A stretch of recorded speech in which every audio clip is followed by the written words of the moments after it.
আসসালামু আলাইকুম, hello everyone. তো এই গরমে ভেন্ডি আলু মাছের ঝোলটা খেতে কিন্তু দারুণ টেস্টি লাগে। তো আমি অফ ক্যামেরায় মাছের পিসটার গায়ে লবণ হলুদ মেখে নিয়েছি। এখন 2 চামচ চাউলের গুঁড়া দিয়ে আবারও মেখে নেব। এইভাবে মেখে নিয়ে মাছটা ভেজেলে মাছটা খুবই মুচমুচে হয়। বন্ধুরা, আপনারা অবশ্য ঘরে ট্রাই করতে পারেন। আর এক পিসও মাছ ভাঙার কোনো চান্স থাকবে না। তো সব মাছ আমি এভাবে ভেজে নিলাম। এখন আমি কড়াইতে দিচ্ছি সামান্য একটু লবণ আর হলুদ গুঁড়া দিয়ে ভেন্ডিটাকে আমি উল্টে পাল্টে ভেজে নেব। এভাবে ভেজে নিয়ে ভেন্ডিটা রান্না করলে খেতে কিন্তু দুগুণ টেস্টি হয়। তো আমি সব সময় চেষ্টা করি ভেন্ডিটা এইভাবে ভেজে নিয়ে রান্না করি।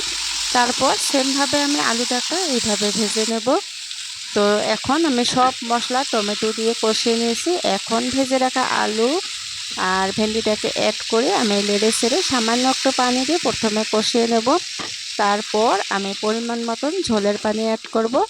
ঝোলের পানিটা অ্যাড করার পর আমি আগে থেকে ভেজে রাখা মাছের পিসটা দিয়ে সবশেষে আমি জিরার গুঁড়া দিয়ে রান্নাটা কমপ্লিট করে নেব। তো আপনারা এইভাবে রেসিপিটি তৈরি করে খাবেন ঘরে। আর রেসিপিটি কেমন হলো অবশ্য কমেন্ট করে জানাবেন। সবাই ভালো থাকবেন, সুস্থ থাকবেন। আজ এখান থেকে বিদায় নিলাম। আল্লাহ হাফেজ।